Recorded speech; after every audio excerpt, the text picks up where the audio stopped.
We shall move to questions without notice. Are there any questions? And I give the call to the member for Fairfax. Thank you, Mr Speaker. And my question is to the Prime Minister. The government has quoted AEMO to say its renewables-only energy policy would cost $121 billion. Can the Prime Minister confirm that, according to AEMO, this value does not include a single cent of the cost for any projects that are commissioned, committed or anticipated, including Snowy Hydro 2.0, the Central West Orana transmission link or the Copper String transmission project? Order. Members on my right. I'm going to ask the member for Fairfax to state that question again, because the Minister for Climate Change and Energy was constantly interjecting. The question is not directed to him. Order. I want to hear from the member for Fairfax. Thank you, Mr Speaker. My question goes to the Prime Minister. The government has quoted AEMO to say its renewables-only energy policy would cost $121 billion. Can the Prime Minister confirm that, according to AEMO, this value does not include a single cent of the cost for any projects that are commissioned, committed or anticipated, including Snowy Hydro 2.0, the Central West Orana transmission link or the Copper String transmission project? Give the call to the Prime Minister. Thanks, Mr Speaker. AEMO produces an integrated systems plan, and they produce it every year. And indeed, here it is. Here it is. See, this is called detail. And they have it on this side. Order. On this side, there's graphs, there's details, there's costs, and on that side, there's yours. Order. The Prime Minister will not use graphs. So on one side is us, on the other side is yours. And on one side of all of ours, well, the first thing we did was read it in the lead-up to the election campaign, when we said what the basis of our plan was the integrated systems plan. And what's extraordinary is that the entire time that they were in office, the Leader of the Nationals, they ignored the integrated systems plan that was brought down by the Australian Energy Market Operator. They had 22 different policies and didn't land a single one. A single one. Nothing. What we have done is move forward in a practical way. The Shadow Minister just used that, the member for Deakin. I'd concentrate on door knocking if I were you, mate.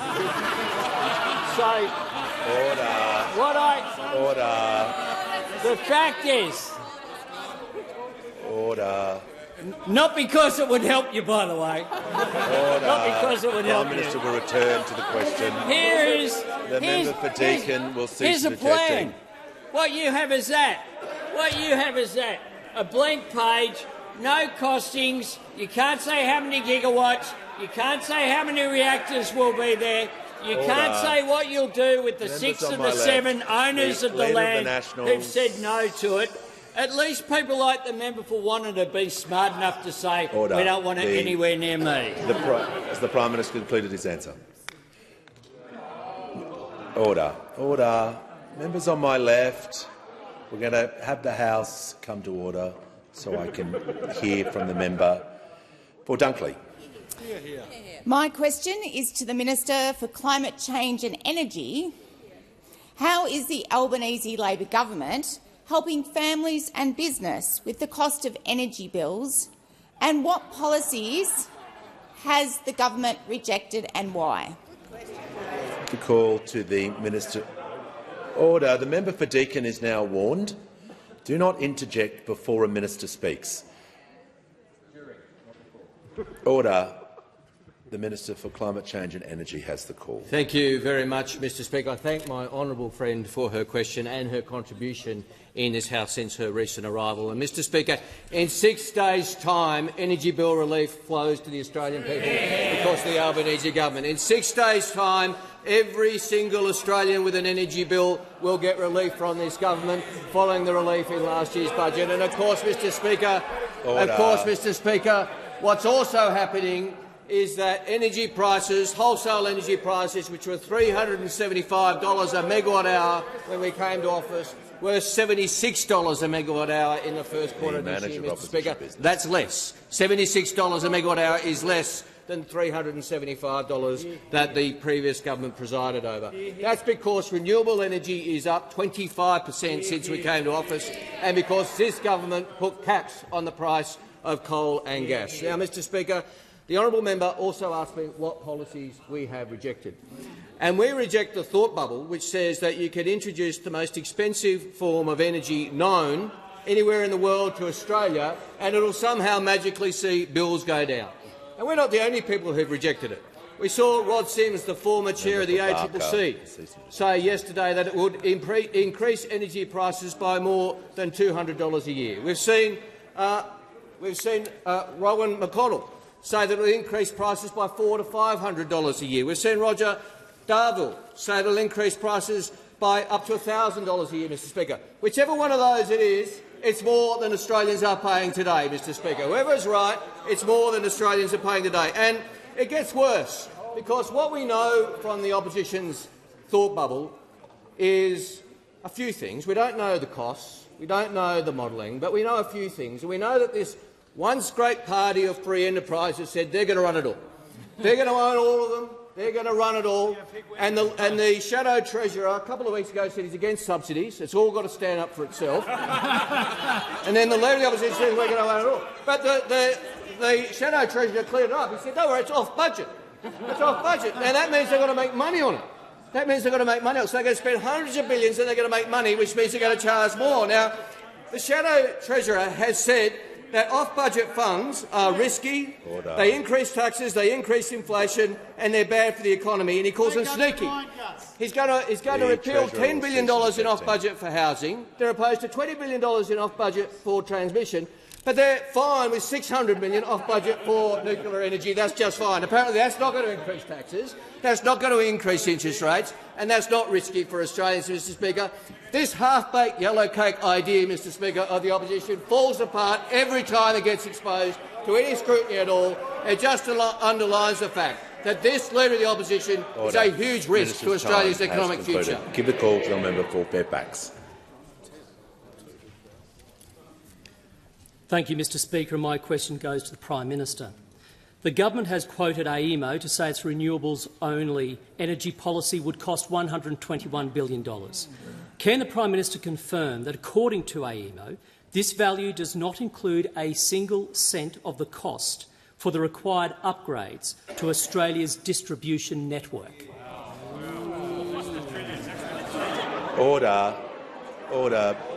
Before I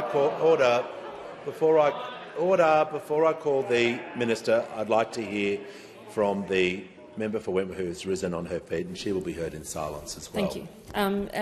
Speaker, I'm seeking direction from the Chair regarding Standing Order 100DI.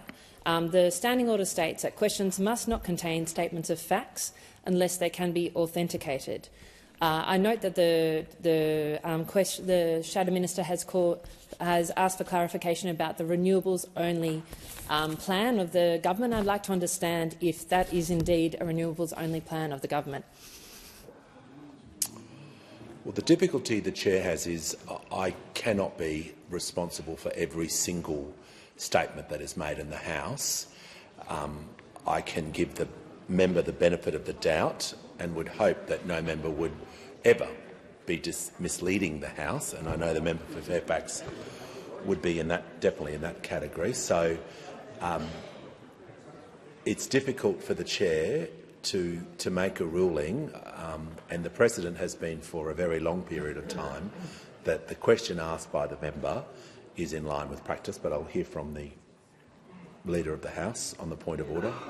Just on this standing order, Mr Speaker, there have been occasions where members have been asked to authenticate with evidence. So whether that's something that's appropriate for this question or not, I'm just saying there is some precedent for that being sought. Order. I'll hear from the Leader of the Opposition and then return to the member for Wentworth. Thank you very much, Mr Speaker. Well, on the point of order as just raised by the Leader of the House, I mean, there's no reference to precedent whatsoever.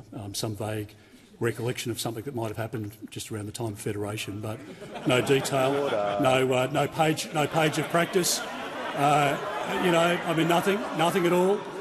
So I wouldn't take that red herring, Mr. Speaker. The fact is that this government, the wheels are falling off this government as he Order. The House is going to come to order so we can deal with this issue so question time may continue. On the same point of order, the member for Warringah.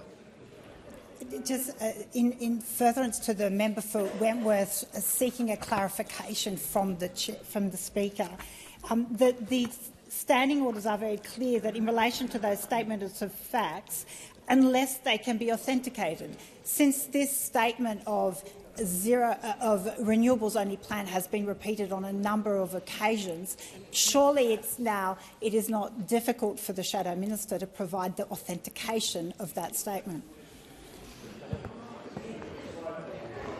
Look, I can appreciate on the order. Members on my right. No, the Deputy Leader is entitled. Order.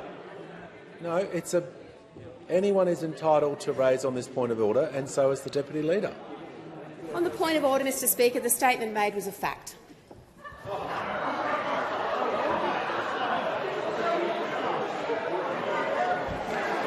Order. Members on my right, I want to deal with this matter quickly so we can move on. This is dealing with members' question time, and there are members who I know wish to ask questions.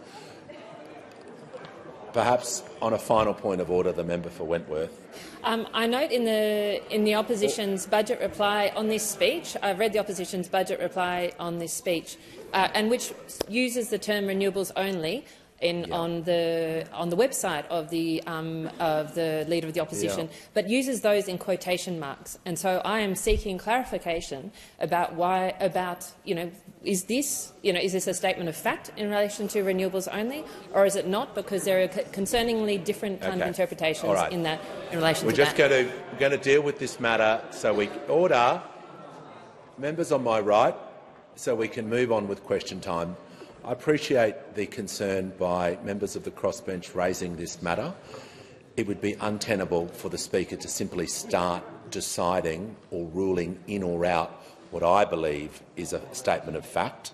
I have to rely on the authenticity of all members, including members of the crossbench with their questions, to understand the position that I'm in to enable question time to effectively operate.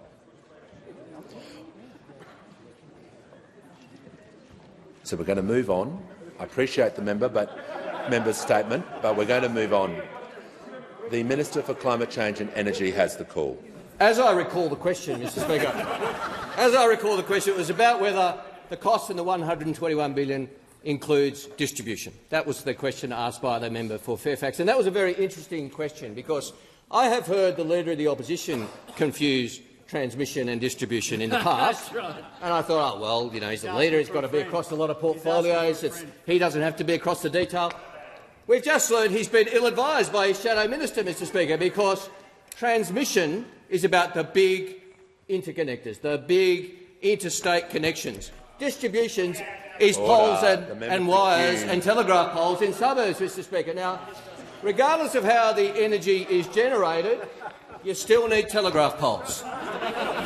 And you still need wires in the street, Mr. Speaker, unless this is a secret part of the plan we haven't been told about yet, Mr. Speaker. And if it's nuclear, you don't need telegraph poles, Mr. Speaker. That's what the member for Fairfax is putting there. Apparently, they're not going to need to invest at all in poles and wires in the streets. We're not going to need any new telegraph poles in new suburbs, Mr. Speaker.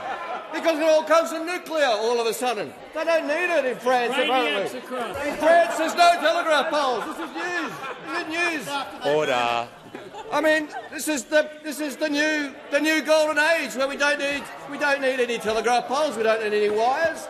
I mean, the former member for Warringah, Tony Abbott, once said he was going to put them all underground in his electorate, but this is going one better. We don't need them at all.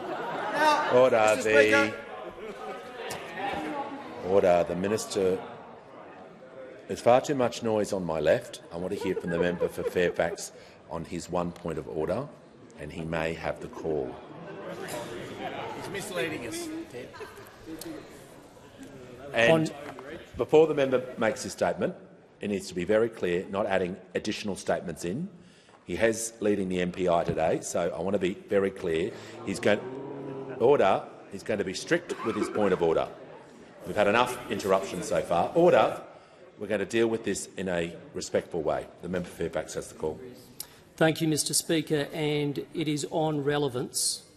The question went to whether or not the AEMO quoted figure of $121 billion included so much as 1 single cent of the cost for the required upgrades to Australia's distribution network. Order. Order. The member for Fairfax will resume his seat. He's raised his point of order. The Leader of the Opposition will cease interjecting.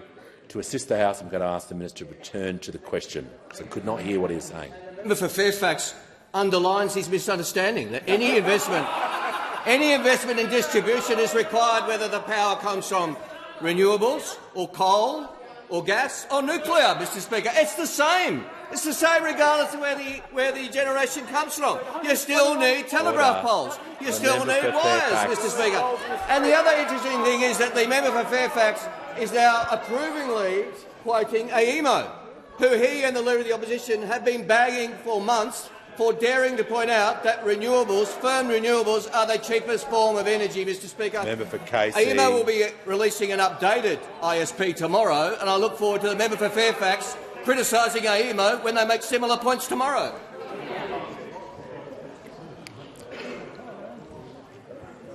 Give the call. The Minister for Climate Change and Energy is now warned. It's the same rules either side. No interruptions when I'm about to call a question, to show the respect to the person asking the question. Member for Moreton has the call. Thank you, Speaker. My question is to the Treasurer. How is the Albanese Labor government working to deliver cost of living relief, to ease pressure on Australians, and what hurdles have been overcome? Give the call to the Treasurer. Speaker, it's a real honour to represent the southern suburbs of Brisbane with the member for Moreton. I appreciate his friendship, I appreciate his advice, and I appreciate his question as well today, because the member for Moreton understands that Monday is the 1st of July and that makes it a very important day, Mr Speaker, because after Monday, the Treasurer will pause. The Treasurer will pause. The Treasurer will pause. No. There's too much noise. The member for Barker is now warned. We are 20 seconds in, and all I'm getting is a wall of noise on my left. So that's going to stop. We're going to reset.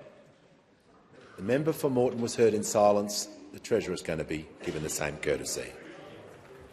Okay? The Treasurer has the call. Thanks, Speaker. The 1st of July is a very important day because after Monday, every taxpayer will get a tax cut. Every household will get energy bill relief. Millions of workers on awards will get a pay rise. We are delivering cheaper medicines and an extra 2 weeks of paid parental leave. So Monday is a very important day for parents and pensioners, for workers and families, for Middle Australia, for teachers and truckies and nurses. Now, Mr Speaker, those opposite said they'd roll back the tax cuts. They voted against energy bill relief last time. They said no to cheaper medicines. They presided over a decade of low wages growth. This side of the House is proud to be delivering better wages, bigger tax cuts, more energy bill relief, cheaper medicines and more help for parents, Mr Speaker. This is how we ensure that Australians earn more and keep more of what they earn. This is how you deliver cost of living relief, not by pushing up prices with expensive nuclear reactors, which cost more and take longer and create new investor uncertainty and squander the economic opportunity that comes from cheaper and cleaner renewable energy, and not by pretending, as the opposition leader does, that there'll be lower power prices in the 2020s if you build reactors in the late 2030s, Mr Speaker. Now, we know that people are under the pump. We know they're under the pump right now, and we'll see that in the inflation numbers that we get tomorrow. Now, those numbers will show that inflation is much lower than at their peak, and much lower than the 6.1% that we inherited from the coalition. But we also know that inflation doesn't always moderate in a straight line. The monthly numbers can be volatile. They don't compare the same things from one month to the next month. Order. And we know from inflation, which peaked earlier and higher in other countries, that it can zig and zag on the way down, and that last mile can be a bit harder, Mr. Speaker. But our policies are reducing inflation, and they're expected to reduce inflation further. That's why the most recent Treasury forecasts have us coming back to the inflation target band earlier than expected. Now, that's because of our responsible economic management, Mr. Speaker. It's because we are turning two big Liberal deficits into two substantial Labor surpluses. And it's because of the way that we are rolling out cost of living relief from this Monday, a tax cut for every taxpayer, energy bill relief for every household, a pay rise for people on awards, cheaper medicines and an extra 2 weeks of paid parental leave. Before I call the member for Kooyong, I just have a couple of acknowledgements. I'm pleased to inform the House that present in the gallery is a group of Vice-Chancellor scholars from the University of Wollongong as guests of the member for Cunningham, and also as guests of the member for Gippsland. I'm advised that present in the gallery today is Professor Dix, the President of the International Tunnelling and Underground Space Association. Members may recall that Professor Dix played a vital role in the successful mission to rescuing 41 miners who were trapped underground when a tunnel collapsed in November late last year.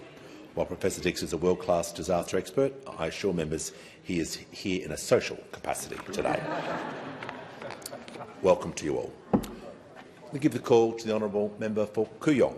Thank you, Mr. Speaker. My question is for the Prime Minister. Prime Minister, it's been reported today that Julian Assange has left the United Kingdom and is now en route to a United States territory. There are reports that after 14 years his legal proceedings may soon be resolved. Prime Minister, is Julian Assange finally coming home? Give the call to the Prime Minister. I thank the member for Kooyong for her question and for her ongoing interest in this issue, along with members on this side of the House, some of the members on the opposite side of the House and the crossbenchers, including the member for Kooyong and the member for Clark in particular, has had a long-term association with this issue. The government is certainly aware that Australian citizen Mr Julian Assange has legal proceedings scheduled in the United States.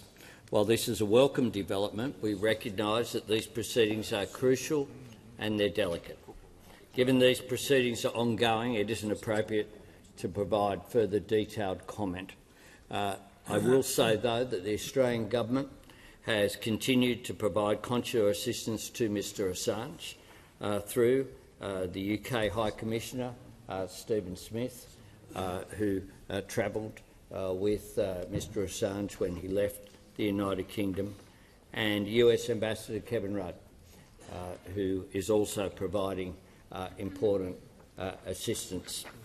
I've been very clear, as both the Labor leader in opposition but also as Prime Minister, that regardless of the views that people have about Mr Assange's activities, the case has dragged on for too long. There is nothing to be gained by his continued incarceration, and we want him brought home to Australia. And we have engaged and advocated Australia's interests using all appropriate channels to support a positive outcome, and I've done that since very early on in my Prime Ministership.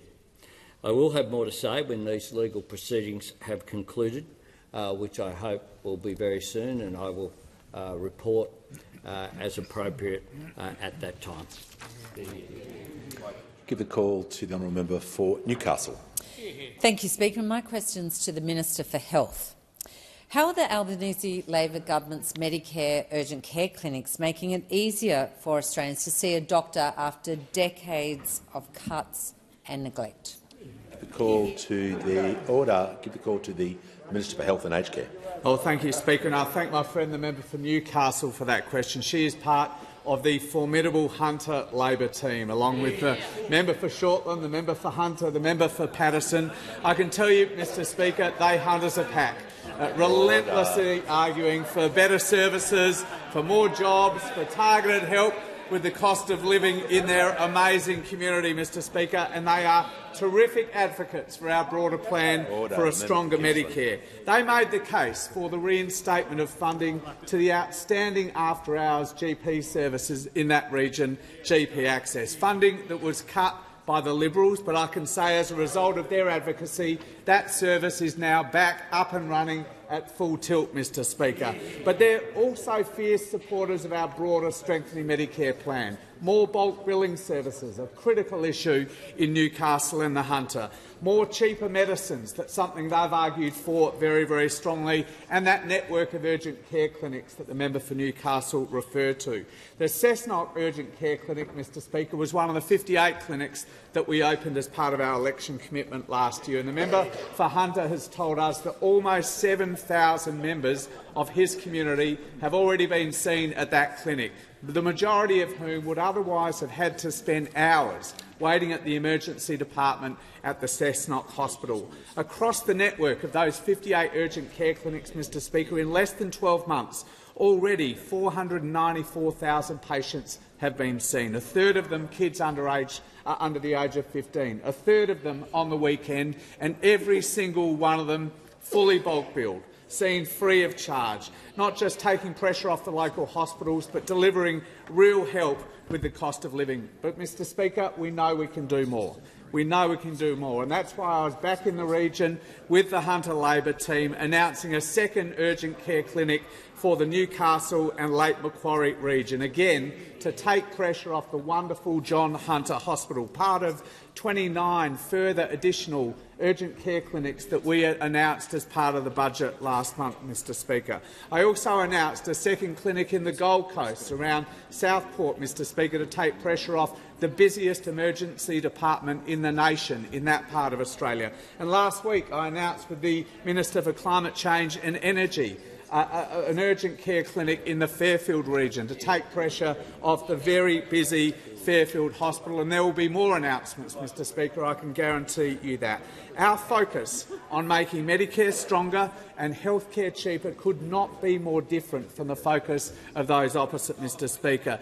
Their record of making healthcare more expensive, that blatant disregard for the cost of healthcare that we again see running right through their plan to push up power prices through nuclear reactors. Has concluded. Give the call to the Honourable the Deputy Leader of the Opposition. My question is to the Prime Minister. President Biden has declared nuclear power America's biggest source of clean energy. And last week, the US Congress overwhelmingly backed a bill to cut red tape and accelerate the construction of nuclear power plants across the country.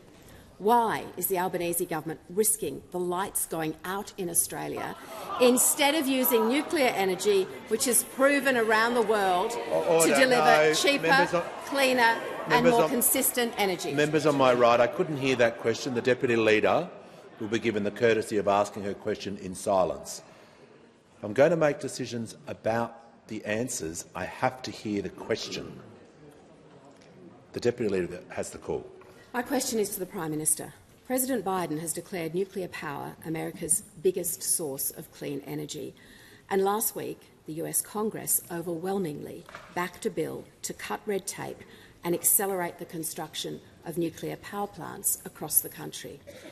Why is the Albanese government risking the lights going out in Australia instead of using nuclear, which is proven around the world to deliver cheaper, cleaner and more consistent energy? Give the call to the Prime Minister.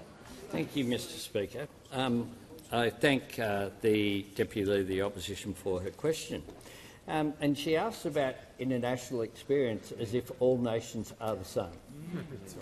Well, here in Australia we have different comparative advantages, and that's why every single analysis has shown Order. The Leader of the Opposition, we've had the question. We're going to hear the answer. Has shown that the cheapest form of new energy here in Australia is renewables. That's why those opposite have had to go when it comes to nuclear and say, forget about our support for private enterprise, forget our support for markets. We're going to have a command economy system. We're going to nationalise the energy system. Why are they saying that? Because not a single bank, not a single financial institution, will finance a nuclear reactor in Australia. And that's why the Leader of the Opposition himself said in just last year, he said that he didn't support large-scale nuclear reactors. He was opposed to them. And that's what I assume they all said during their 22 different plans that they handed down when they were in government, without one of them being pro-nuclear. And, of course, it was the hero of those opposite, John Howard, who went out there and legislated for a nuclear reactor ban here in Australia under the Howard government, something I assume the current Leader of the Opposition voted for when it came in. Now, I'm asked about international advantages, and the Leader of the Opposition has enthusiastically promoted US-based company NuScale's small reactors technology. But last November, this poster child of the opposition collapsed because of rising costs, taking with it $600 million of American taxpayers' money. Now, in a speech to the Institute of Public Affairs in July last year, the Leader of the Opposition told his audience, as part of a nuclear renaissance, France will shortly commence testing on a nuclear power plant in Flamanville. Leader of the Opposition forgot to mention that the plant is now more than a decade overdue, with the final cost $22.3 billion, being more than 4 times the original estimate. 4 times, and that's if it actually starts this year. And of course, in November, the Shadow Minister for Energy said on radio that nuclear in the UK is just ramping up further and further. Now, Britain's flagship Hinkley Point C nuclear plant was initially due to be operational in 2017, and now it's going to cost. Give the call to the honourable member for Solomon. My question is to the Deputy Prime Minister. How is the Albanese Labor government delivering a more effective surface combatant fleet for the Royal Australian Navy, and how is this different to other approaches? Call to the Deputy Prime Minister and the Minister for Defence. Thank you, Mr Speaker, and can I thank the member for his question and acknowledge his distinguished service. When the Albanese government came to power, we inherited from the Liberals the oldest surface fleet that the Royal Australian Navy had operated since the end of the Second World War.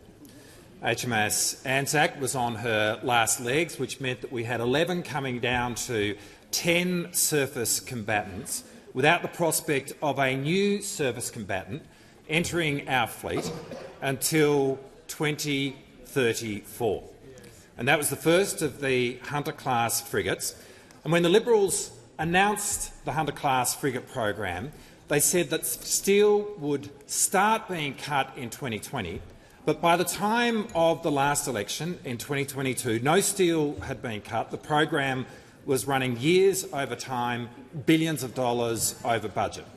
With 7 different defence ministers rotating through that chair, the last of which was the Leader of the Opposition, this stands as one of the worst examples of the lost defence decade under the Liberals, of the shambolic way the Liberals managed Australia's national security.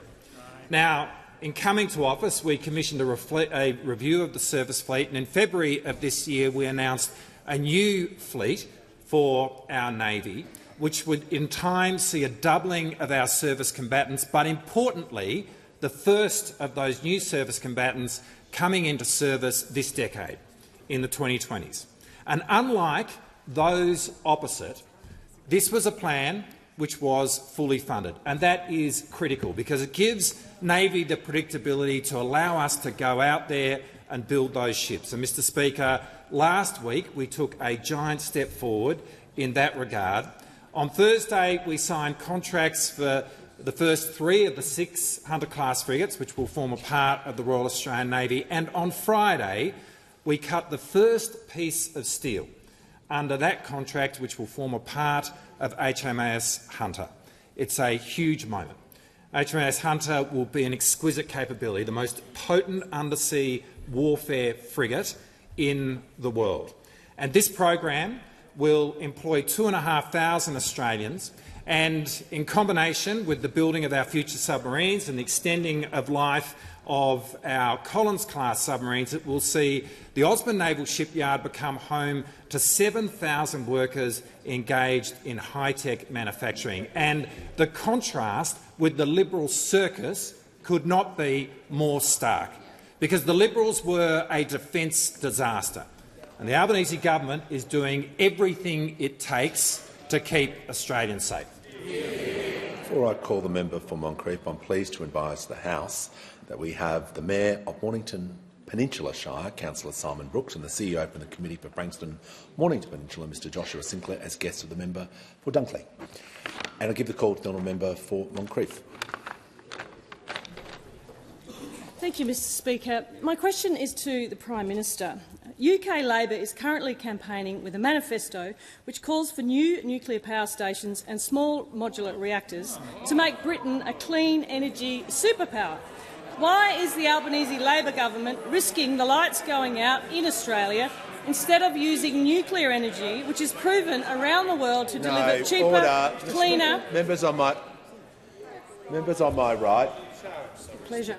We'll do this as long as it takes, but if I can't hear the question, same principle as the time before. So to get through the questions, if everyone can cease interjecting, we'll get through more questions. The Minister for Social Services is warned. The member for Moncrieff will begin her question again. Thank you, Speaker. My question is to the Prime Minister. UK Labor is currently campaigning with a manifesto which calls for new nuclear power stations and small modular reactors to make Britain a clean energy superpower. Why is the Albanese Labor government risking the lights going out in Australia instead of using nuclear energy, which is proven around the world to deliver cheaper, cleaner and more consistent energy? Call to the Prime Minister. Thank you, Mr Speaker. I thank the member for her question. And I'm asked about the British election campaign, and I won't refrain from the obvious. I won't refrain from the obvious because, as Prime Minister, of course, I wish both Rishi Sunak, who I know well, and Keir Starmer well as well in the election that will be held, I think next week, next Thursday, and we'll wait and see what happens there. But when it comes to the UK, do we have to have the gibberish, Mr Speaker?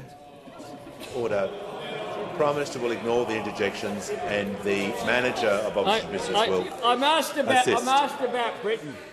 I noticed there weren't interjections about the sun shining in Britain.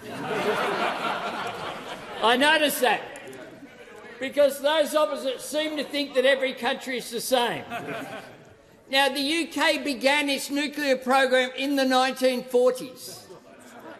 They had decades of work the member for Barker. on a nuclear industry. And for them, as the Leader of the Nationals will cease interjecting. As the International Energy Agency says, a range of countries nuclear will play an important role in. But for Australia, it does not make sense. It does not make economic sense. Now, when it comes to Britain, the Hinkley Point C nuclear plant was initially due to be operational in 2017. It was supposed to cost $35 billion. Now it will open sometime after 2031, more than a decade late, and it will cost about $90 billion. $90 billion for one reactor in the UK. One. And that's why when I'm asked about other jurisdictions, let's talk about some jurisdictions closer to home. New South Wales opposition leader, we can't wait for nuclear. Victorian opposition leader, there are prohibitions in place, so I'm not racing along the nuclear path. Victorian Nats leader, you wouldn't be surprised that our view is exactly the same as John Pizzuto. Queensland LNP leader, I've been very consistent with it. Nuclear is not part of planning in Queensland. Prime Minister will pause. The member for Moncrieff will take her point of order. On relevance, Mr Speaker, we were talking about the UK nuclear program, not the New South Wales. Resume your seat. The member is entitled to state a point of order on relevance, but the Prime Minister is being directly relevant. He has the call. I hate to state the obvious, but they've just said that David Crisafulli, Peter Walsh, John Pizzuto, Mark Speakman, Shane Love and Guy Barnett are all irrelevant. Well, they are as far as their plan is concerned, because their plan is friendless amongst their own people, amongst the business community and amongst anyone in the energy sector. Call to the honourable member for Cunningham. Thank you, Mr Speaker. My question is to the Minister for Industry and Science. How will Australian manufacturing workers help to deliver a future made in Australia? And how is the Albanese Labor government backing these workers? What views has the government rejected? Give the call to the Minister for Industry and Science. Thanks, Speaker, and I thank the member for Cunningham not just for the question, but for being a champion of Australian manufacturing. We know that Australians want their country to be a place that makes things. Strong economies have strong manufacturing capabilities, and our Future Made in Australia plan is about being able to mobilise Australian manufacturers to make the things that will reduce emissions and generate strong jobs along the way. From new generation solar panels that could be made in the Hunter, electrolyser manufacturing in Gladstone, through to the making and recycling of batteries in outer suburban Melbourne. But if you want to regenerate and revitalise manufacturing, you need a committed government that will work with industry and back manufacturing workers. That's why we've set up the National Reconstruction Fund, the Industry Growth Program, and pushing for a future made in Australia. But we're also backing manufacturing workers because from 1 July they will be getting a cost of living tax cut. Every manufacturing worker, we want them to earn more and keep more of what they are earning. And from 1 July, a manufacturing worker on $63,000 will be $1,357 better off. And we're also backing manufacturing by investing in our industrial heartlands.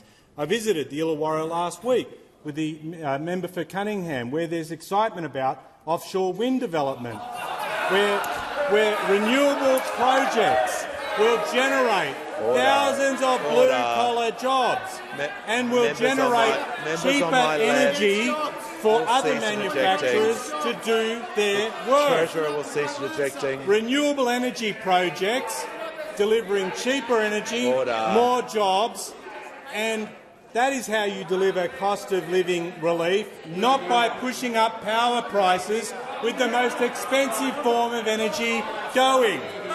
And every time we have sought to back Australian manufacturing, the Liberals and Nationals have opposed it. When we wanted to set up the National Reconstruction Fund, the Liberals and Nationals opposed it.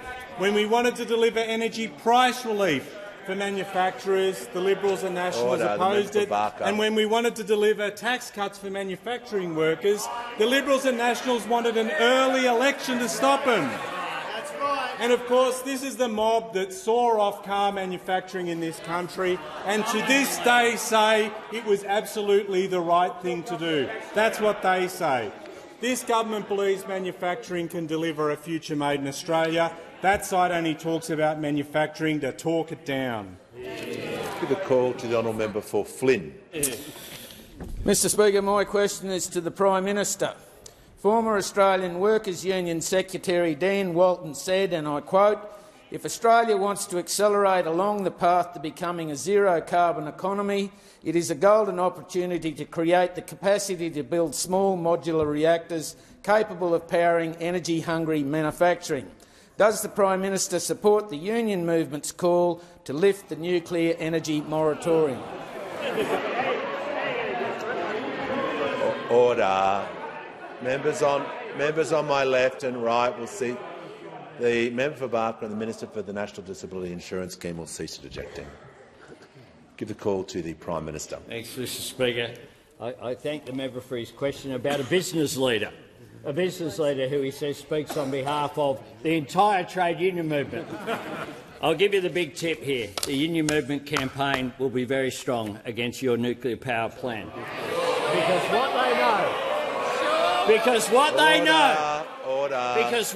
know is that your plan will destroy jobs. Your plan will lead to higher power prices. Your plan will undermine manufacturing in this country because you do not have a plan for anything in between now and 2040. And what we have is a shortage right now. Eight power stations had shut down by the time we came to office. Redbank, Wallerawang, Anglesea, Northern Power, Playford, Morwell, Hazelwood, Moodja A and B, all on your watch. 24 separate announcements of power station closures on their watch. And what they used to do was respond to that by handing around across their front bench a lump of coal and think that that was funny. Well, I'll give you another big tip. Don't try that with uranium. Because what you did was make a joke of it. You pretended that coal was the future for 10 years. For 10 years while you did nothing. Well, power stations closed and energy supply went backwards. You refused to support alternative plans. You spoke about a gas-led recovery and then nothing happened. You now say you're going to have a nuclear recovery. This is the same mob that replaced fibre in the NBN with copper. Prime Minister will pause. The member for Moncrieff on a point of order. The Prime Minister should direct his comments through the chair.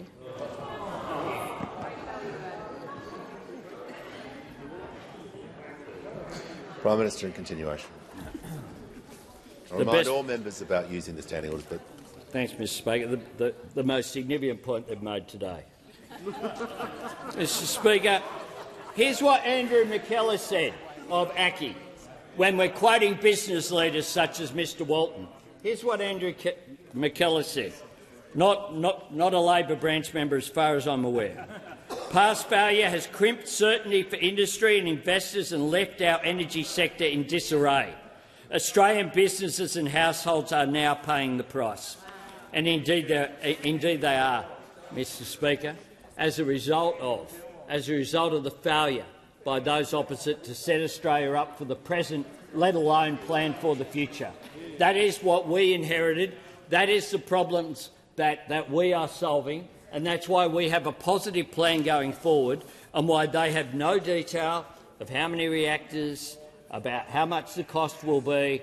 They just have rhetoric, which is all about delaying the investment that we need. This time has concluded.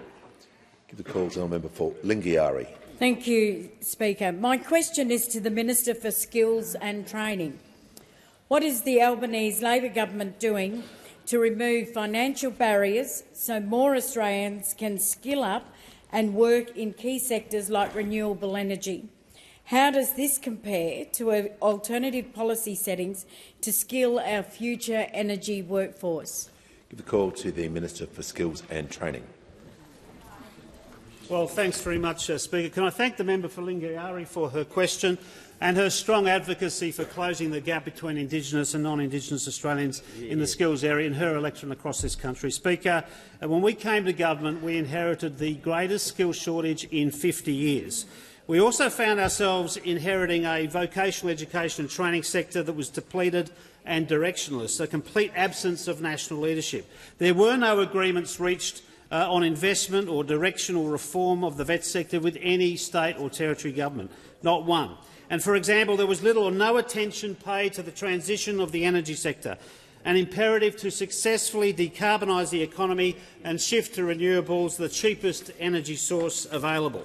Upon election, we started work and to make up lost time. We convened the Jobs and Skills Summit, bringing constituent parts of the economy together. We established Jobs and Skills Australia to provide strategic advice in educating and training and providing the skills to a fast-changing economy.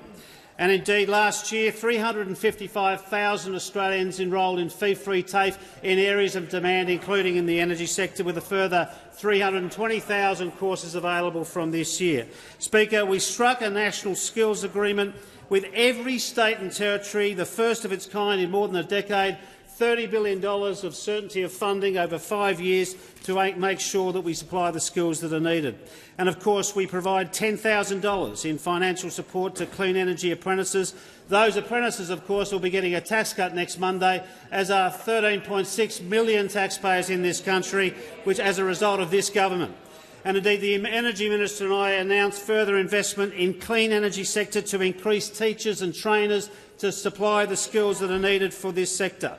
10 days ago, I was in Western Australia and I was announcing a centre of excellence between a university and TAFE and industry in the clean energy sector. This is a plan for clean energy. This is something that is devoid which the opposition's plan is devoid of. There is no reference to a nuclear energy industry workforce plan in anything that's been uttered by the Leader of the Opposition in terms of their claims. The reality is, Speaker, they do not have any details. They do not have any plans to supply the skills in this area, and the main reason they don't have any plans is because in their heart of hearts they know that this plan, this so-called plan, doesn't have any chance of happening. The call to the member for Mayo. Thank you, Mr Speaker. My question is to the Minister for Infrastructure, Transport and Regional Development. Round 1 of the $300 million Growing Regions Fund was underspent by $93 million, despite receiving 311 suitable applications, representing $1.4 billion in worthy projects. Why did the minister select just 40 of the 311 suitable applications? And will the minister carry over the unspent funds to round 2? And if not, why not? Call to the Minister for Infrastructure, Transport, Regional Development and Local Government. Thank you very much, and can I thank the member for Mayo for her project and for her question, and can I assure the member that the 40 community infrastructure projects across regional Australia that were funded out of the Growing Regions program, including projects like the Seymour Community Wellbeing Hub in the member for Nichols seat, the Mission Beach Town Upgrade, great project, the Kununurra Runway Extension and the Swan Hill Reinvigorating Our Riverfront project were all selected on merit, and they were part of a transparent project process that was designed to enhance integrity and transparency of grants and to clean up the mess and rorts of those opposite. Now, as you know, the process involved a multi-party parliamentary panel, of which the member for Indi was a member as part of the crossbench, so I'm very grateful for her work in doing that. But of course, not all eligible projects were recommended for funding by my department. If you are suggesting that I should have funded not recommended projects, then I'd suggest that that is not in the spirit of integrity or transparency. I look forward to opening round 2 of the Growing Regions program shortly. There will be some changes to the guidelines following the very helpful feedback from the Audit Office and the multi-party panel. It is my intention that this round will include the unallocated funding from round 1, making even more money available for important community infrastructure projects across regional Australia. The call to the honourable member for Boothby. Thank you, Mr Speaker. My question is to the Minister for Housing and Homelessness. How is the Albanese Labor government's Homes for Australia plan delivering cost of living relief? And what risky alternatives could threaten this support? The call to the Minister for Housing, the Minister for Homelessness and the Minister for Small Business. Thank you, Mr Speaker. And I do want to thank our terrific member for Boothby. It was great to join her in Adelaide last week, indeed in Tonsley, where we announced 350 new and improved homes for more than 600 South Australians, Mr Speaker. That announcement, of course, came one day after we announced more than 100 new homes in Melbourne in the member for Jagga-Jagga's electorate. Both of these projects and announcements came from our Social Housing Accelerator, the $2 billion Social Housing Accelerator, and it is, of course, just one part of our $32 billion Homes for Australia plan. Mr Speaker, our plan, of course, will help deliver more homes more quickly in more parts of Australia. We know that Australia doesn't have enough homes, and we haven't had enough homes for a long time. That is why we need our Homes for Australia $32 billion plan. Our plan includes, of course, the $10 billion Housing Australia Future Fund, the single biggest investment in social and affordable housing in more than a decade. And the fund is also helping to deliver Veterans' Acute Housing Program, with applications now open, as my colleague, the Minister for Veterans Affairs, also announced last week in Adelaide. We are working hard to tackle the challenges of housing in this country and the challenges that we inherited from those opposite, Mr Speaker. We know that you deliver real cost of living relief, not by pushing up energy prices with nuclear reactors, but by working every day for the people of Australia to deliver more homes. Mr Speaker, I remind those opposite that, of course, the Housing Australia Future Fund was delayed for 6 months, thanks to those opposite and when they paired up with the Greens, Mr Speaker. They voted against it in this place, and the first tender round of the Housing Australia Future Fund closed recently, and it received hundreds of applications for tens of thousands of new homes, Mr Speaker. And we'll be announcing the successful tenders in coming months.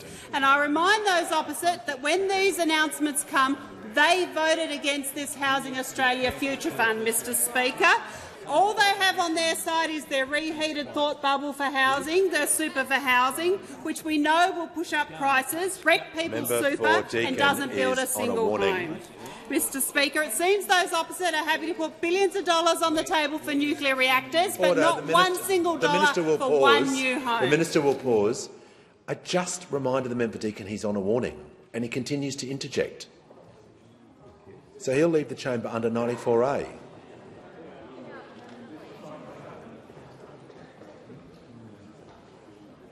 Try and help me help you. Okay, the Minister in continuation. Thank you, Mr Speaker. And it's a shame that the member for Deakin is leaving because, of course, he was responsible for those challenges in housing that we inherited. And, of course, they've got no policies other than their super for housing, the reheated bubble, as I said before. Not one new dollar for one new home. Their plan will push up housing prices while we're getting on with delivering new homes for Australians that need them. We want to see more help for home buyers. We want to see more help for renters, and we want more help for Australians that need a safe place to stay each night. Call to the honourable member for Hughes. Thank you, Mr Speaker. My question is to the Prime Minister. The Opal Nuclear Research Reactor in my electorate of Hughes helps create life-saving nuclear medicine, supporting 500,000 medical procedures a year to treat conditions including breast cancer and lymphoma. When will the government tell the Australian people where the waste from this facility will ultimately be stored? Give the call to the Prime Minister. Thanks, Mr Speaker. Apparently, I thank the member for Hughes for her question, and to be fair to the member for Hughes, she hasn't been here for the entire time in which this has been a debate and has not been landed by this parliament. What this does is point towards the difficulty when it comes to a small amount of medical-based waste, a small amount, a tiny amount, compared with the extraordinary amounts of waste that are created by a major nuclear reactor, let alone 7 of them. And I note the Leader of the Opposition spoke about real estate values in Lucas Heights. Well, I say to the member for Hughes, when you do a direct mail, do one to Lucas Heights, because it will be really easy to do one to Lucas Heights, because there are 0 addresses with Lucas Heights as a residential address. 0. So the Leader of the Opposition said in a moment of truth, he said that real estate values hadn't gone down because it was close to there. He's right, because there are 0 addresses. Order. Members on now, my left. The medical reactor there plays an important role, just as people getting an X-ray, people engaged in that sort of activity. It's important for health care. We don't come at this ideologically.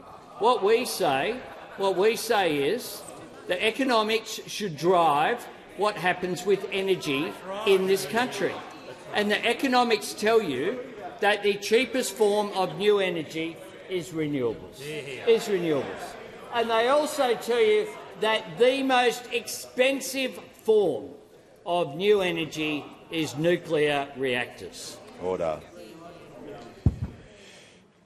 Give the call to the member for Hasluck. Thank you. My question is to the Prime Minister.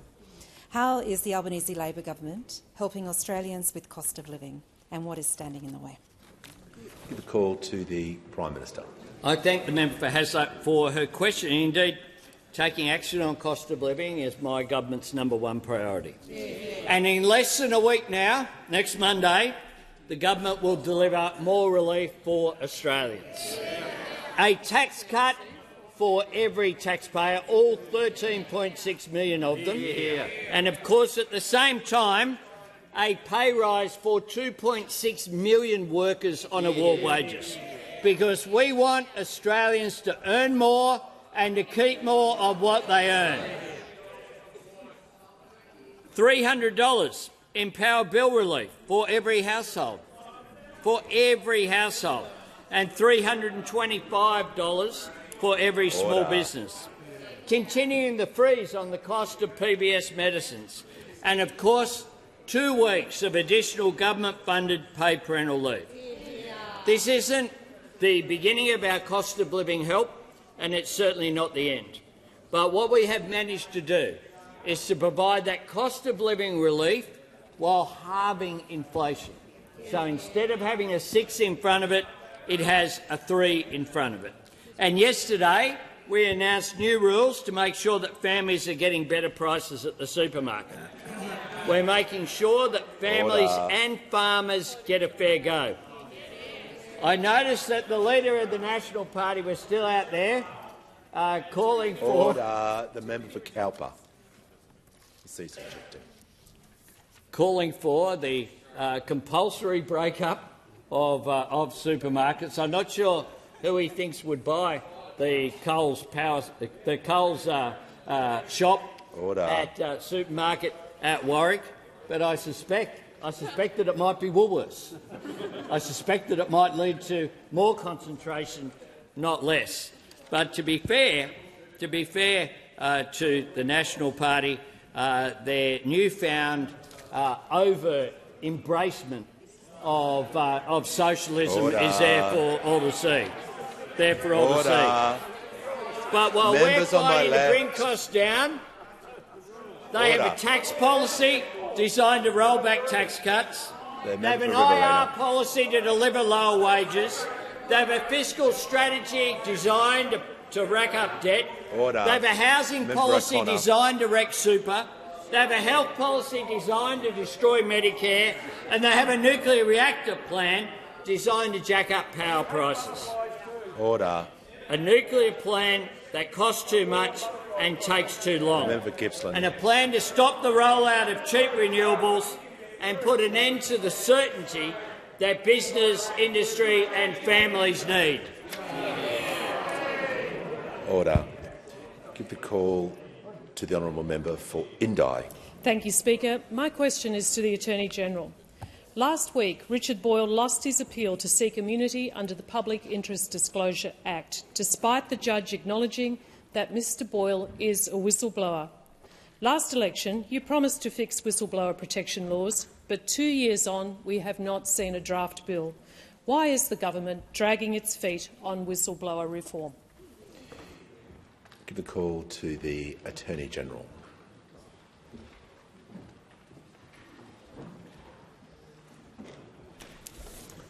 Thank you, Mr Speaker. I do thank the member for Indi for her question.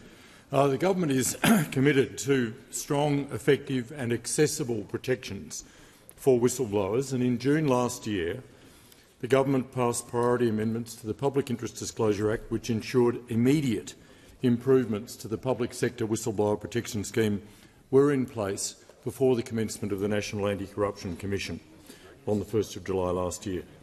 The reforms implemented 21 of the 33 recommendations from the 2016 review of the Public Interest Disclosure Act 2013 that was conducted by the eminent former public servant Mr Philip Moss. And I'd note, just in passing, that those opposite while in government did nothing about that 2016 review of the Public Interest Disclosure Act. The reforms that we passed last year in June were the first significant public sector whistleblower reform since the Public Interest Disclosure Act was first enacted in 2013 by the Labor government then in power.